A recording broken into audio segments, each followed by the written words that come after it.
میرویس روغتون کندهار د دې روغتون عمومي جراحي څانګه د نړۍ د روغتونونو د تر ټولو فعالې څانګې په توګه شمیرل کیږي. د کندهار او شاوخوا سیمو د ناروغانو درملنه په همدې روغتون کې کیږي. ځینې ناروغان چې د درملنې په موخه دې روغتون ته راځي د سولې او ثبات د دښمنانو لخوا زخمي سوي وي.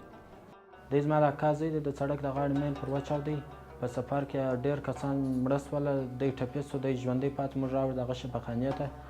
ډاکټران د ده سره ډېر ښه مرسته وکړله، کور یې ودان، د ډاکټرانو څخه موږ ډېر خوشحاله یو. خپل ملت ته د چوپړ کوونکو اتلانو څخه یو تن هم ډاکټر علي احمد قانع دی.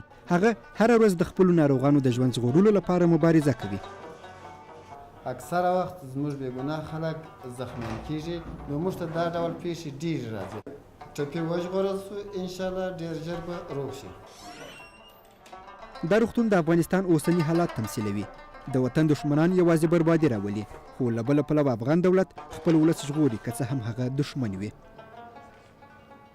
یعنې پر موږ باندې فرق نه لري چې دا نظامي دی دا ملکي دی، ټوله دپاره خدمت کوو او ډاکټر د ټولنې خدمتګار دی. د افغانستان دولت تل ستاسو ساتنه او ملاتړ کوي، نو تاسو هم د خپل دولت ملاتړ وکړئ.